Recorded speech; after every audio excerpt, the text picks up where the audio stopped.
नमस्कार दोस्तों, स्वागत है आप सभी को आज के इस वीडियो में। तो इस वीडियो में आज आप लोग को हम क्लास 10th मैथ वाला जो है प्रश्नावली और नया एनसीईआरटी में देखेंगे। चैप्टर नंबर जो 13 मिलेगा 13.2 में जो है ना आप लोग को ये बहुलक मिलेगा। तो इस वीडियो में कुछ क्वेश्चन हम लोग देखेंगे, ज़्यादा लंबा करके नहीं देखेंगे, पार्ट बाय पार्ट आप लोग को हम एकदम से आगे बढ़ाते जाएंगे और इससे पीछे के जो प्रश्नावली वो पूरा खत्म कर चुके हैं। तो 13.2 का क्वेश्चन नंबर 1 देखेंगे और इसका बेसिक पहले समझेंगे जो फार्मूला होता है, क्योंकि बिना फार्मूले से आप किसी चीज़ को बना पाना थोड़ा एकदम बहुत ही मुश्किल होता है और समझना तो कई ज़्यादा कठिन होता है। तो ठीक है, तो चलिए हम लोग एक करके देखते हैं। क्वेश्चन नंबर सबसे पहले 1 देखने से पहले यहाँ जो है मेरा मानना है कि सबसे पहले इसका बेसिक पहले समझ लेते हैं, पहले फार्मूला को समझ लेते हैं। बिना फार्मूला समझे आप क्वेश्चन नंबर 1 को समझना थोड़ा सा कठिन हो सकता है। तो इसमें बहुलक के बारे में हम लोग पढ़ेंगे। चैप्टर नंबर 13.2 जो होगा बहुलक, जिसे हम लोग मोड भी कहते हैं, मीन मीडियन जो होता है ना, इसे हम लोग मोड भी कहते हैं। ये जो बहुलक होता है क्या है, आप क्लास 9th और 8th और 7th में भी पढ़ते आ रहे होंगे। कोई भी जब आंकड़ा दिया रहता था ना, मान के चलिए इस तरह से कोई आंकड़ा दिया रहता है 3 5 4 3 6 9 11 3, तो ऐसे में देखते हैं जो सबसे अधिक बार आता था, मैंने प्रश्नों की संख्या, वही आपका क्या हो जाता था, बहुलक हो जाता था। मतलब सबसे अधिक बार आने वाली प्रश्नों की संख्या को बहुलक कहा जाता है। आप ये अवर्गीकृत आंकड़ा के बारे में क्लास 8th 7th और 9th में भी पढ़ चुके होंगे। ऐसे से लेकर आप क्लास 10th में भी पूछा जाता है, ऐसा बात है कि नहीं पूछा जाता है। लेकिन यहाँ पर वर्गीकृत आंकड़ा के बारे में आप लोग पढ़ना पड़ेगा। यहाँ पर आंकड़ा आपका सजा दिया रहेगा, ठीक है। वर्गीकृत का मतलब आपका सजाया हुआ रहेगा। कैसे सजाया हुआ रहेगा, ध्यान से देखिए। ये जो आंकड़ा यहाँ पर दिया गया है, ये आंकड़ा क्या हुआ है, सजाया हुआ है। अब इसे हम क्या करना है, हमें बहुलक ज्ञात करना है। चलिए हम लोग समझते हैं अभी एक करके, बट इसका पहले फार्मूला देख लेते हैं। तो जो बहुलक का जो मेन फार्मूला होता है, ये मेन फार्मूला आप याद रख लीजिएगा। ये होता है आपका L plus into F1 minus F0 या F0 बोल सकते हैं, और फिर आपका हो जाएगा पूरा बटे 2F1 minus F0 minus F2 और पूरा ब्रैकेट रहेगा और गुना क्या हो जाएगा, H हो जाएगा। हम लोग शॉर्टकट में इसे इंटू H बोलते हैं। आप चाहे तो इसे याद रखने के लिए क्या बोल सकते हैं कि L plus F1 minus F0, इसको बोलते चलिएगा, ठीक है। कॉपी कलम पकड़ लीजिएगा और साथ में बोलते चलिएगा और इसे नोट डाउन करते चलिएगा। समझ लेंगे तो नोट डाउन कर लीजिएगा। F1 माइनस F0 और बटा हो जाएगा आपका 2F1 minus F0 minus F2 into बोलेंगे और इसे H बोलेंगे। ये फार्मूला याद रख लीजिएगा। तो आप बोलेंगे कि ये L क्या होता है, F1 क्या होता है, F0 क्या होता है, 2F1 क्या होता है, मतलब इसमें F1 जाना पड़ेगा, और F0 क्या होता है, F2 क्या होता है, H क्या होता है। तो इसके बारे में यहाँ किताब में दिया गया, किताब वाला ही एक नीचे हम यहाँ स्क्रीनशॉट लेकर लगा लिए हैं, ताकि ये किताब में भी पलटा के देखेंगे बहुलक के चैप्टर के पीछे, तो ये आपको मिल जाएगा। L का मतलब होता है बहुलक वर्ग की निम्न सीमा, या फिर कह सकते हैं कि निचली सीमा। ये निचली सीमा होता क्या है और बहुलक वर्ग क्या होता है, जब अभी आपको हम बहुलक का फिगर अभी बताएंगे या दिखाएंगे, तब आपको हम समझाएंगे कि बहुलक वर्ग क्या है। अभी बस इतना याद रखिए कि बहुलक वर्ग की निम्न सीमा होता है L होता है, और H का मतलब होता है वर्ग अंतराल की माप। जो वर्गों में अंतराल होता है ना, वर्ग अंतराल, उसकी जो माप होता है वही होता है H। F1 जो होता है बहुलक वर्ग की बारंबारता होता है, मतलब जिसे हम लोग फ्रीक्वेंसी कहते हैं, वही आपका क्या होता है, F1 होता है। यानी फ्रीक्वेंसी को ही बारंबारता कहते हैं या F1 कहते हैं। लेकिन ध्यान देना, वो रहेगा, वो बहुलक वर्ग रहेगा। तो ये बात को नोट करके भी रखने है, ठीक है। F0 क्या होता है, F0 होता है बहुलक वर्ग से ठीक पहले वर्ग की बारंबारता होता है। तो बहुलक वर्ग जहाँ मिलेगा उसके पहले वाला, जस्ट पहले वाला हम लोग क्या करेंगे, वो F0 हम लोग हो जाएगा। और F2 क्या होता है, F2 होता है बहुलक वर्ग के ठीक बाद में आने वाले वर्ग की बारंबारता। तो बस इतना अभी आप लोग नोट करके रख लीजिएगा, ठीक है। आप क्वेश्चन नंबर हम लोग 1 की तरफ बढ़ते हैं और आपको हम समझाते चलते हैं। देखिए बहुलक जब आपके क्वेश्चन एग्जाम में पूछा जाएगा, ये 5 मार्क्स के पूछा जाएगा। अलग अलग बोर्ड में अलग अलग होता है, ये 5 मार्क के मैक्सिमम पूछे जाते हैं। तो ये सजाया हुआ है, तो आप जब भी एग्जाम में जाएंगे तो आप शॉर्टकली भी बना सकते हैं, थोड़ा लॉन्ग तरीके से बना सकते हैं। मैं आपको बताता हूँ। जैसे अगर यहाँ पर आप चाहे तो यहाँ फिगर ड्रॉ कर लीजिएगा, मतलब इसमें बॉक्स बना लीजिएगा। कितने बॉक्स, जैसे पिछले चैप्टर में आप लोग बॉक्स बनाए थे उसी तरह से इसमें भी बॉक्स बनाना पड़ेगा। एक घर है, 2 घर, 3 घर, 4 घर, 5 घर, 6 घर, 7 घर, और एक्स्ट्रा हम लोग बनाते थे माइद निकालने के लिए, बट इसमें एक्स्ट्रा नहीं बनेगा। तो 7 घर है, तो 7 घर का तो सबसे पहले हम लोग क्या करते हैं, इसमें जो बॉक्स है इसको बॉक्स को हम लोग बना लेते हैं। ठीक है, तो हमने बॉक्स को बना लिया है। अब बॉक्स को बनाने के बाद जैसे यहाँ पर लिखा हुआ है आयु वर्षों में लिखा है, फिर रोगियों की जो संख्या लिखा है, हम क्वेश्चन तो पढ़े नहीं बट अभी आपको बताते चलते हैं, थोड़ा सा पढ़ लेते हैं नहीं तो फिर दिक्कत हो जाएगा। काय कि निम्नलिखित सारणी किसी अस्पताल में एक विशेष वर्ष में भर्ती हुए रोगियों की आयु को दर्शाता है। जैसे कोई अस्पताल में अलग अलग वर्ष के रोगी वहाँ पर भर्ती हुआ है तो वो बताता है। जो 5 साल से 15 साल के जो रोगी है वो उसे संख्या 6 गो है, और 15 साल से 25 साल तक के जो रोगी है उसकी संख्या 11 है, और 25 साल से 35 साल के जो रोगी है उसकी संख्या 21 है। इस तरह से 35 साल से 45 तक रोगियों की संख्या 23 है, और 45 साल से 55 साल तक रोगियों की संख्या 14 है, और 55 से 65 साल तक के रोगियों की संख्या कितना दिया गया है, 5 दिया गया। अब पूछा गया कि उपरोक्त आंकड़ों के बहुलक और माध्य ज्ञात कीजिए। ओ माय गॉड, इसमें बहुलक भी हमें ज्ञात करना पड़ेगा और माध्य भी। तो इस वीडियो में तो मैं आप लोग को केवल बहुलक बताऊंगा, क्योंकि पीछे प्रश्नावली चैप्टर नंबर 13.1 में आप लोग को हम माध्य के बारे में बताए थे। तो इस वीडियो में माध्य हम हल नहीं करेंगे, ठीक है, नहीं तो अगर थोड़ा समय मिलेगा तो हम कर भी देंगे, वीडियो थोड़ा लंबा हो जाएगा, बट आप इतना तो समझिए कम से कम माध्य निकालने के लिए आपको तो आता होगा ना। इस वीडियो में हम नहीं निकालेंगे, कमेंट बॉक्स में पूरा भर जाएगा कि क्यों नहीं निकाले, निकाल के क्यों नहीं दिखा दिए, तो उसके लिए हम माफ़ी चाहते हैं, क्योंकि समझदार बच्चों के लिए ये सारा काफ़ी होता है। आप समझ जाइए, क्योंकि हम टाइम बर्बाद करें तो हम केवल बहुलक निकालेंगे, ठीक है। तो दोनों केंद्रीय प्रवृत्ति की मापों की तुलना कीजिए और उनकी व्याख्या कीजिए। फिर निकालने के बाद हमें पता करना है कि कौन वाला आसान है, कौन वाला भारी है, देखना पड़ेगा। खैर हम केवल बहुलक निकालेंगे। अगर कमेंट बॉक्स में आप बोलेंगे उल्टा सीधा तो हम सह लेंगे, और क्या कर सकते हैं, आपका समय बचाना है। तो इसमें हम लोग क्या लिखते थे, वर्ग अंतराल लिखते थे। यहाँ पहला बॉक्स में हम लोग क्या लिखेंगे, यहाँ वर्ग अंतराल लिखते थे। जो भी हम लोग माध्य में लिखते थे ना उसी तरह से हम लोग इसमें भी लिखेंगे। जो यहाँ वायु वर्षों में दिया गया है तो हम ओला भी लिख सकते हैं चाहे तो। और दूसरा जो हम लोग लिखते थे बारंबारता लिखते थे, इसे फ्रीक्वेंसी कहते हैं, ठीक है। इसे FI भी लिख सकते हैं, FI लिख सकते हैं। अब जो डाटा दिया गया है उसको आराम से हम लोग क्या कर लेते हैं, लिख देते हैं। अंतर वर्ग अंतराल 5 से लेकर 15, फिर 15 से लेकर 25 से रुका हुआ कहाँ है, 55 से लेकर 65 तक। तो उसको अब हम बिना देखे यहाँ लिख लेते हैं फटाफट के, ठीक है। तो हम लोग वर्ग अंतराल को तो लिख लिए हैं, अब हम लोग बारंबारता को लिख लेते हैं, दिया हुआ है सो तो हम लोग लिख लिए हैं। अब हम लोग करेंगे क्या, अब इसे हम लोग आगे इसको स्टेप बाय स्टेप से समझते हैं। ये तो आंकड़ा ये क्वेश्चन में दिया हुआ है, ठीक है। आप या तो इसे ऐसे भी लिख सकते थे और ऐसे भी सजा सकते हैं, इसमें कोई ज़रूरी नहीं है कि हम इस तरह से जो सजाए हैं वो आप भी सजाएंगे। जैसे जो आंकड़ा ऊपर वाला दिया गया ना इस तरह से भी आप रहने देते हैं तो कोई दिक्कत नहीं होता। अब हम लोग देख लेते हैं जो पहला स्टेप होता है, आप स्टेप नंबर को नोट डाउन करते चलिएगा, ठीक है। पहला स्टेप देखेंगे, जो आप लोग को वर्गीकृत आंकड़ा दिया गया उसमें से बारंबारता को ध्यान से देखेंगे, और कौन सा जो बारंबारता है वो सबसे अधिक है, सबसे पहले हम लोग उसको पकड़ेंगे। तो आप बोलेंगे जो सबसे अधिक बारंबारता इसमें से जो है वो 23 है, यानी 23 है।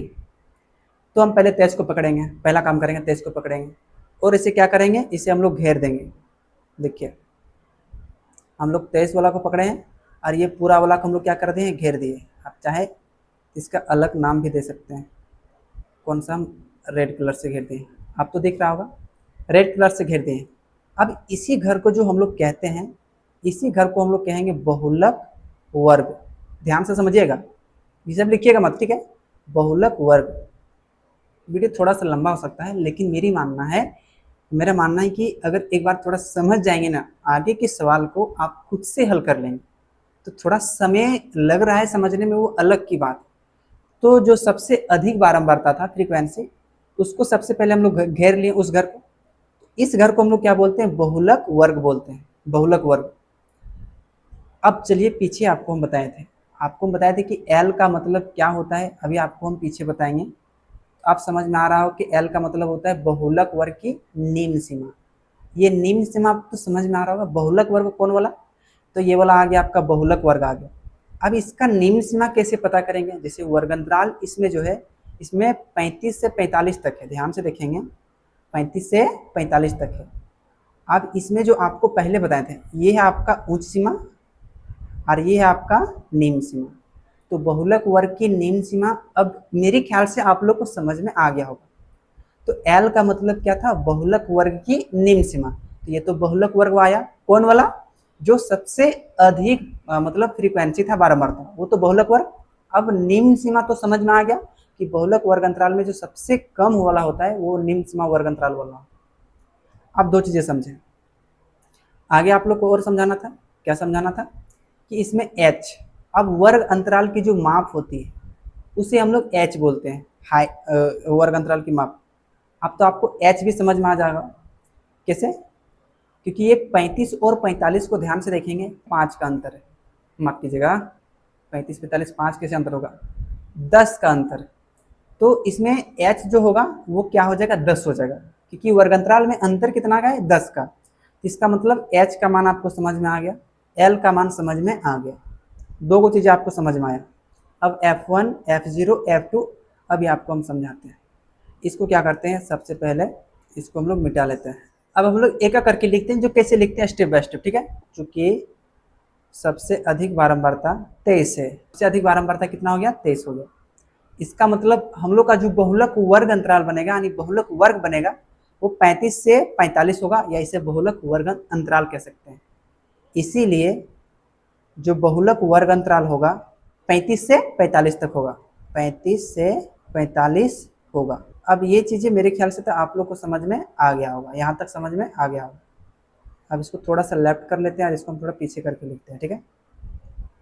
ये तो दिख रहा होगा, अब तो जाके थोड़ा लिख लेते हैं। इसके थोड़ा नीचे कीजिएगा, आप लोग नीचे कीजिएगा।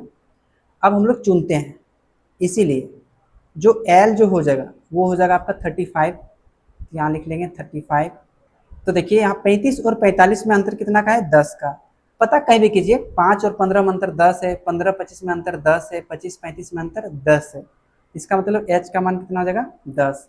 अब हम लोग चुनते हैं, F0 चुनना पड़ता है, और हमें F1 चुनना पड़ता है, और हमें F2 चुनना पड़ता है। ये तीन को चीज़ हमें चुनना पड़ता है, जो कि आपको अभी हम पीछे बताएंगे। F0 F1 और F2, यहाँ तीनों को ध्यान से देख सकते हैं। ये तीनों आसान है, क्योंकि ये बहुलक वर्ग की बारंबारता को कहते हैं। अब बहुलक वर्ग की बारंबारता को F1 बोलते हैं, तो बहुलक वर्ग की बारंबारता है कौन वाला, तो आप बोलेंगे ये बहुलक वर्ग की बारंबारता तो 23 है। क्यों, क्योंकि यही तो बहुलक वर्ग है ना, यही वाला क्या है, बहुलक वर्ग है। अब इसका बारंबारता कितना है, 23 है, तो F1 का मान कितना हो जाएगा, 23 हो जाएगा।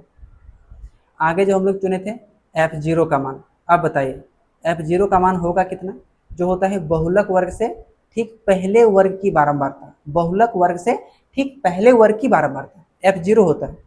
अब बताइए बहुलक वर्ग से ठीक पहले वर्ग की बारंबारता कौन वाला है, तो आप बोलेंगे बहुलक वर्ग तो ये वाला है, और इससे पहले वर्ग की बारंबारता, इसका मतलब 21 हो जाएगा F0 का मान। 21 क्या हो जाएगा, F1 का मान। क्यों, क्योंकि बहुलक वर्ग ये वाला है और इससे थोड़ा पहले है। ये बहुलक वर्ग की बारंबारता ठीक पहले वर्ग की बारंबारता जो हो गया आपका F1 हो गया। F2 क्या होता है, बहुलक वर्ग के बाद आने वाला बारंबारता। तो बहुलक वर्ग के बाद बारंबारता क्या होता है, F2। यहाँ नीचे देखिए, बहुलक वर्ग से ठीक बाद आने वाले बारंबारता के होता है, तो वाला है कौन वाला, तो आप बोलेंगे जो F2 है बहुलक वर्ग के बाद आने वाला बारंबारता, वो हो जाएगा आपका 14, क्योंकि ये आपका बहुलक वर्ग हो गया। ठीक बाद मतलब इसके नीचे आने वाला जो बारंबारता होगा आपका बहुल F2 होगा, इसका मतलब F2 मान कितना हो जाएगा, 14 हो जाएगा। तो अब ये चुन लेना है सबसे पहले, और यहाँ पर आराम से लिखना है बहुलक का फॉर्मूला। क्या लिखना है, बहुलक बराबर। तो बताइए, थोड़ा सा इसको हम साइड कर लेंगे हैं, तो क्या होता है, तो आप बोलेंगे L plus into F1 minus F0 पूरा बटे 2F1 minus F0 minus F2, और इंटू क्या होता है, इंटू होता है H। ये तो फॉर्मूला हो गया, ये L है, L ठीक है। तो चलिए इसका हम लोग मान को क्या करते हैं, इत्मीनान से बैठा लेते हैं। एक काम करिए, थोड़ा इसको ऊपर कर लेते हैं, ठीक है, ऊपर कर लेने से थोड़ा ठीक रहेगा। तो चलिए यहाँ हम इसको ऊपर कर रहे हैं, अब आप लोग को दिख रहा होगा। अब मान हम लोग इत्मीनान से बैठाते हैं। देखिए जो L का मान है वो 35 है, तो यहाँ रखेंगे 35 प्लस F1 का मान है तो वो आपका 23 है, तो यहाँ रखेंगे 23। F0 है तो F0 का मान 21 है, तो यहाँ रखेंगे 21 पूरा बटे 2F1, तो 2 गुना F1 का मान 23 है, यहाँ रखेंगे 23। अब गुना किस लिए दिए, क्योंकि 2F1 के बीच में गुना है, यहाँ पर गुना हुआ है। माइनस F0 का मान तो आपका 21 है, माइनस F2 का मान 14 है, ठीक है, और गुना H, जो H का मान कितना है 10 है। ये तो समझ में आप लोग को आ रहा होगा। अब यहाँ करते हैं 35 का 35, 23 में 21 को घटाएंगे तो यहाँ बचेगा आपका 2, ठीक है, 2 को 23 से गुना करेंगे, 23 दूना 46, माइनस माइनस जुड़ जाएगा, ठीक ना, तो 4 और 1 5, 2 और 1 3, 35 हो जाएगा, यहाँ रख देंगे हम लोग 35, गुना में 10 था तो यहाँ लिख देंगे 10। अब बराबर देंगे, यहाँ 35 का 35 रहेगा, प्लस यहाँ बचेगा 2, और 46 में 35 यहाँ भी घट जाएगा, ठीक है, तो 5 6 11, तो बच्चा 11 बचेगा, और गुना कितना हो जाएगा, यहाँ पर गुना हो जाएगा 10। तो चलिए यहाँ 35 का 35 हो जाएगा, प्लस 10 को 2 से गुना करेंगे, 10 दूना 20, बटे कितना हो जाएगा 11। अब नीचे लिखिए 35 का कितना हो जाएगा 35, ये बाउंड्री थोड़ा अलग कर लीजिएगा, हम पीला कलर से कर दे रहे हैं, ये अलग से लिख लीजिएगा। तो चलिए प्लस कितना हो जाएगा, आप यहाँ एलसीएम भी ले सकते थे, बट हम यहाँ एलसीएम नहीं लेंगे, हम इसे 11 से भाग दे देंगे 20 को, 11 से 20 को क्या करेंगे भाग दे देंगे, 11 एकम 11, यहाँ बचा 9, दशमलव देंगे 0, 11 8 88, जो कि आपका हो गया 2, दशमलव बदले 0, फिर 11 एकम 11, तो यहाँ बचेगा फिर से 9 बचेगा। तो फिर ये प्रोसेस आगे चलते रहेगा, इसका मतलब हम भाग जो दिए पॉइंट के बाद 2 अंक लेना है, ठीक है, तो 1.81, ये इसको भाग दिए तब आया है, एलसीएम नहीं लेंगे तो ये करना, ठीक है। अब देखिए ये 35 रुपये है और ये 1 रुपये 81 पैसा है। अब जोड़ने का तरीका आपको हम समझा रहे हैं, ये पैसा तो है नहीं, यहाँ लोगों की संख्या है, तो 35 और कितना हो जाएगा 36, और ये 0.81, यहाँ लिख देंगे 81, और ये आपका हो जाएगा आंसर हो जाएगा। अब समझिए अगर आप एलसीएम यहाँ पर लेने आते हैं तो थोड़ा सा दिक्कत होता है, क्योंकि एलसीएम लोग कितना से भाग आ गया, फिर इसे ऐड करो, फिर उससे भाग दो, थोड़ा दिक्कत होगा, तो आखिर में भाग हमको देना ही पड़ता, तो हम यहीं पर भाग क्यों ना देके हम यहाँ पॉइंट वाली संख्या को आराम से जोड़ लेंगे, ताकि हमको आसान भी हो जाएगा। तो आप अब बताइए एक शब्दों में अगर समझिए पूरी वीडियो को, तो ये बहुलक है कितनी आसान। अगर इस बॉक्स को नहीं भी छापेंगे ये कोई दिक्कत नहीं है, लेकिन एग्जाम में इस तरह से भी दिखा सकते हैं, जैसे दिखाया है यहाँ पर क्वेश्चन में, उस तरह से भी आप कैसे कर सकते हैं, दिखा सकते हैं। अब यहाँ पकड़ लेते हैं, ये वाला जो है, ये वाला आप लोग का बहुलक वर्ग अंतराल होता है, यहाँ पर घेर देते हैं, और ये वाला आपका हो जाता है F0, ये वाला हो जाता है आपका F1, और ये वाला आपका हो जाता है F2। अगर चुनना भी है तो चुनना भी तो आसान न है, क्योंकि गिनती शुरू पहले 0 1 2 ऐसे करेंगे सर, ठीक है। तो यहाँ हो जाएगा ये F0, ये हो जाएगा आपका F1, और नीचे वाला हो जाएगा F2। अगर आप बहुलक वर्ग अंतराल को खोज लिए तो पता कैसे करेगा, तो सबसे अधिक यानी सबसे बड़ा वाला जो रहेगा वो बहुलक वर्ग अंतराल, तो F0 ऊपर, F0 बीच वाला F1, और नीचे F2 वाला। चुनने वाला काम आप आसानी से कर लीजिएगा, क्योंकि सबसे अधिक बारंबारता जब ये है तो बहुलक वर्ग अंतराल में निम्न सीमा 35 होगा, इसलिए हमने L का मान 35 लिया है। H, ये जितना का अंतर जो चलेगा वर्ग अंतराल में वो H होता है। बाकी आप फार्मूला को बैठाएंगे, आप इत्मीनान से इसे हल करेंगे, आप आसानी से हल कर पाएंगे। तो अब हम उम्मीद करते हैं कि क्वेश्चन नंबर 1 को तो आप लोग समझ गए होंगे। इसमें 2 ठो पूछा गया है। क्या पूछा गया है?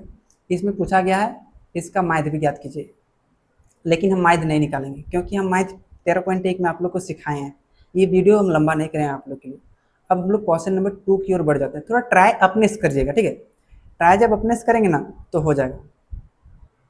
क्वेश्चन नंबर 2 में क्या कहा गया है? क्वेश्चन नंबर 2 में कि कहा गया कि निम्नलिखित आंकड़े जो 225 बिजली उपकरणों के परीक्षित जीवन काल यानी जो घंटों में दिया गया है की सूचना देते हैं, और उपकरणों का बहुलक जीवन काल ज्ञात कीजिए। मतलब इसका भी हमने केवल बहुलक निकालना है, इसमें माध्य नहीं निकालना है। कमेंट मत कीजिएगा ज़्यादा, ठीक है। तो देखिए जो जीवन काल जो घंटों में हम लोग बिजली का हम लोग खर्च जो कर रहे हैं, हाँ, तो वो जैसे 0 से 20 तक जो बिजली उपकरण के परीक्षित जीवन काल है कुछ कुछ बिजली उपकरणों का, तो वो 10 गो ऐसा सामान है जिसका जीवन काल 0 से 20 घंटे तक होता है। 35 को बिजली का ऐसा उपकरण है जिसका जीवन काल 30 से 40 घंटा तक होता है। खराब हो जाता होगा, तो ऐसे में दिया गया है, तो फिर भी या तो हम इसी से बना सकते हैं या तो नीचे हम अलग से बॉक्स बना सकते हैं। देखिए अगर हम ऐसे भी बनाएंगे तो कोई दिक्कत होगा नहीं, आपको समझा देते हैं। ये वाला क्वेश्चन हम ऐसे बनाते हैं, गलत नहीं होगा, एग्जाम में सीधे क्या करेंगे हल कर लेंगे। ये पेन कौन से पकड़ा जा रहा है, पागल हो गए क्या? ये पेन पकड़ते हैं। तो सबसे अधिक बारंबारता क्या है? तो यहाँ देखेंगे सबसे अधिक बारंबारता 61, हाँ 61 है। इस घर को हम लोग क्या कर लेते हैं, पकड़ लेते हैं। यहाँ रेड कलर ठीक दिखेगा, ठीक है, पहले पेन था यार, हम भी एकदम से गजब करते हैं। देखिए इस घर को पकड़ लिए, ये दिक्कत नहीं होगा, लेकिन एग्जाम में आप क्वेश्चन में चीज चास करेंगे तो ये गलत हो जाएगा। इसीलिए मैंने कहा अगर आपको करना ही है इस चीज को हूबहू यहाँ नीचे जैसे का तैसे छाप लो, इसके बाद जो काम आपको ऊपर में करना था वो काम आप यहाँ नीचे कीजिए। तो इसीलिए हम ऊपर में नहीं करते हैं ताकि आपका गड़बड़ ना हो जाए, क्योंकि सब कुछ ध्यान में रखकर काम करना पड़ता है। थोड़ा सा समय जाएगा बट लेकिन क्या करेंगे, हम लोग थोड़ा बॉक्स बना लेते हैं, चाहे हूबहू बॉक्स बना लेते हैं चाहे इस तरह से बॉक्स बना लेते हैं। तो जैसे एग्जाम में इस तरह से करना तो है नहीं, तो हम लोग क्या करेंगे, पहले इसको हल करके नीचे लिख लेते हैं। तो मेरे पास आइडिया है लेकिन आप लोग को लिखना पड़ेगा। मेरे पास आइडिया क्या है, हम यहाँ पर इसको कॉपी पेस्ट कर सकते हैं, इसको हम कॉपी पेस्ट कर लेंगे तो मेरा काम तो बन जाएगा। बट आप मत कीजिएगा कि धोखेधड़ी का काम कर रहे हैं, हम धोखेधड़ी काम नहीं कर रहे, ठीक है। ये थोड़ा सा हम छोटा कर लेते हैं ये सब, ताकि ये देखिए अब हम हल कर लिए, समझ लीजिए एक तरह से। अब आप भी क्या कीजिएगा, इसको आप अलग से इसको हल कर लीजिएगा, ठीक है। अब मेरे तो सुविधा था बट आप लोग का नहीं होगा, तो चलिए इसे अब हम लोग करते हैं, या तो हल हो गया। अब देखिए सबसे जो अधिक बारंबारता है, तो आप बोलेंगे सबसे अधिक बारंबारता 61 है, तो इसमें हम लोग गोल घेरा लगा देते हैं। अब आधा काम मेरा खत्म हो गया, मतलब ये बन गया मेरा बहुलक वर्ग बन गया। तो हम लोग लिखते थे कैसे कि चूंकि सबसे अधिक जो बारंबारता है वो यहाँ 61 है, यहाँ हम लोग लिखेंगे चूंकि सबसे अधिक बारंबारता कितना है, 61 है, इसीलिए जो होगा ये जो बहुलक वर्ग अंतराल 60 से 80 होगा। तो यहाँ लिख देंगे इसीलिए बहुलक वर्ग अंतराल 60 से 80 होगा। चलिए हो गया। अब हम लोग क्या काम करते हैं, अब हम लोग एक एक करके चुनते हैं। आप कैसे कैसे चुनते थे, एल हम लोग चुनते थे, एल। तो ये एल चुनना आसान है क्योंकि ये निम्न सीमा हो जाएगा, बहुलक वर्ग है तो 60 हो जाएगा निम्न सीमा, एल हो गया आपका 60। एच चुनते थे, एच क्या होता था, जिसमें इतना अंतर चल रहा है 20 का, तो ये एच का मान कितना हो जाएगा 20। और हम लोग चुनते थे F1 चुनते थे, F0 चुनते थे और F2 चुनते थे। अभी आपको बताएं, ये तो आपका हो गया F1, इसके आगे वाला क्या हो जाएगा F0 और इसके पीछे वाला हो जाएगा आपका F2। 0 1 2 0 1 2 इसे याद, इसको याद रख लेना। F0 का जो मान, F0 का मान 52 होगा, F0 का मान कितना हो जाएगा 52, और F1 का मान कितना हो जाएगा, तो आप बोलेंगे 61, और F2 का मान कितना हो जाएगा 38 है, तो यहाँ लिख देंगे 38। तो ये चुनने वाला काम आप आसानी से कर लेंगे। तो इसके बाद आराम से फॉर्मूला बैठाएंगे किसका, बहुलक का। तो इसीलिए लिखेंगे बहुलक बराबर क्या होता है, तो आप बोलेंगे L plus into F1 minus F0, ठीक है। अब पूरा बटे क्या था, 2F1 minus F0 minus F2 into H था। ये तो बहुलक का फॉर्मूला हो गया। आप मान यहाँ आराम आराम से रखेंगे। तो देखिए L जो था, L का मान कितना था 60, यहाँ रख लेंगे हम लोग 60 रख लेंगे, यहाँ रख लेंगे 60 प्लस F1, तो F1 का मान 61 है। आप मान आप आराम आराम से दे के रखिए भाई साहब, ऐसे करने से कैसे होगा। और F0 का मान 52 है, तो यहाँ रखेंगे 52 बटा 2F1, तो 2 का 2 हो जाएगा। F1 का मान कितना है, तो F1 का मान आपका 61 है, यहाँ रखेंगे 61। F0 है तो F0 का मान है आपका 52, तो यहाँ रखेंगे 52। और F2 है जो F2 का मान 38 है, तो यहाँ रखेंगे 38। और इनटू में क्या है H है, तो H का मान तो कितना निकला है 20 निकला है। अब नीचे 60 का 60 लेंगे प्लस 61 में 52 जाएगा तो वो 8 और एक 9 बचेगा, यहाँ 9 बचेगा पूरा बटे 61 दूनी कितना हो जाएगा, 60 दूनी 120 और 2 जोड़ते 122 हो जाएगा, 122। और ये माइनस और माइनस जुड़ जाएगा, अभी पीछे बताए थे। तो 8 2 10 का 0 और 5 3 8 और कितना हो जाएगा 9, 90 हो जाएगा। और गुना यहाँ कितना हो जाएगा 20 हो जाएगा। आप एक थोड़ा सा लाइन खींच लेते हैं, थोड़ा बीच में ये लाइन खींच लेते हैं। तो चलिए इसको हल कीजिए। यहाँ कितना है 60 है, तो यहाँ 60 रखेंगे प्लस ऊपर में 9 का 9 बटे 122 में 90 जाएगा तो 23 और 10 32 बचेगा। कितना बचेगा 32, तो यहाँ रख लेंगे 32। अब गुना कितना हो जाएगा 20 हो जाएगा, तो यहाँ 60 का 60 हो जाएगा प्लस एक कट जाएगा, गुना में है तो 2 दाएं 20 और 2 अठी सॉरी 2 16 32 और 2 पंजे 10, तो 9 को 5 से यहाँ गुना हो जाएगा 45 हो जाएगा, और बटे कितना है यहाँ पर 8 हो जाएगा। अब यहाँ पहला काम कि यहाँ एलसीएम ले सकते हैं हम लोग, पहला काम। दूसरा काम अभी बताएं कि आप इसे भागा दे सकते हैं और आराम से 60 के साथ जोड़ सकते हैं, ये भी हो सकता है। तो एक काम करेंगे हम लोग क्या करेंगे, यहाँ भाग दे देंगे। तो अगर 8 से 45 को भाग देंगे तो 8 पंचे 40 हो जाएगा, जो यहाँ 5 बच जाएगा, ठीक है। दशमलव बदले यहाँ 0 हो जाएगा, और 8 से 48 हो जाएगा, जो यहाँ कितना बच जाएगा, 2 बच जाएगा। दशमलव बदले 0, 8 दूनी 16 हो जाएगा, जो यहाँ 4 बचेगा। दशमलव बदले 0, 8 पंजे 40 हो जाएगा। ये कट गया पूरा पूरी 5.625, मैंने इसको हम लोग भाग दिए तो आया 5.625। आप यहाँ एलसीएम भी लेंगे ना, तो एलसीएम लेने पर ही आएगा, बट ये रास्ता आसान है उसकी अपेक्षा। तो मैं चाहता हूँ कि आपके एग्जाम में समय बचेगा, क्योंकि समय सबसे बड़ी बलवान होती है। तो आप देखिए 60 रुपये और ये 5 रुपये हम आपको जोड़ने के लिए बताते हैं। यहाँ पर रुपये, यहाँ घंटा जो दिया गया है निकालने के लिए, हम आपको जोड़ने के लिए बताते हैं। तो हो जाएगा 65 रुपये और 625 पैसे है, तो यहाँ 65 रुपये हो जाएगा और 0.625 पैसे। अब ये क्या हो जाएगा, आपका आंसर हो जाएगा। तो थोड़ा हम आपको समझाने की कोशिश करते हैं कि बहुलक है आसान, बट अगर समझ नहीं पाते कोई चीज़ तो बहुत ही भारी लगता है। तो ये साइड वाली चीज़ें सब आप लोग मिटा दीजिएगा, ये सब रखना नहीं है, ठीक है। तो इस वीडियो में तो 2 ही क्वेश्चन देखेंगे, तो लंबा वीडियो थोड़ा हो गया है, ठीक है। नेक्स्ट जब बनाएंगे क्वेश्चन नंबर 3 और 4 आपको और अच्छी तरह से आपको हम समझाने की कोशिश करेंगे। तो इस वीडियो में क्वेश्चन नंबर 1 हम हल नहीं किए मैथ का, तो थोड़ा ऐसा ध्यान रखिएगा। ऐसा नहीं कि हम हल नहीं कर सकते हैं, ये हम पीछे बता चुके हैं। तो ये उतार लीजिएगा और क्वेश्चन नंबर 1 वाला भी उतार लीजिएगा। मिलेंगे फिर नेक्स्ट वीडियो में क्वेश्चन नंबर 3 के साथ। तब तक अपना ख्याल रखिएगा और अपने से बड़ों का सम्मान कीजिएगा, छोटों में प्यार बांटिएगा। बहुत बहुत धन्यवाद पूरे वीडियो देखने के लिए।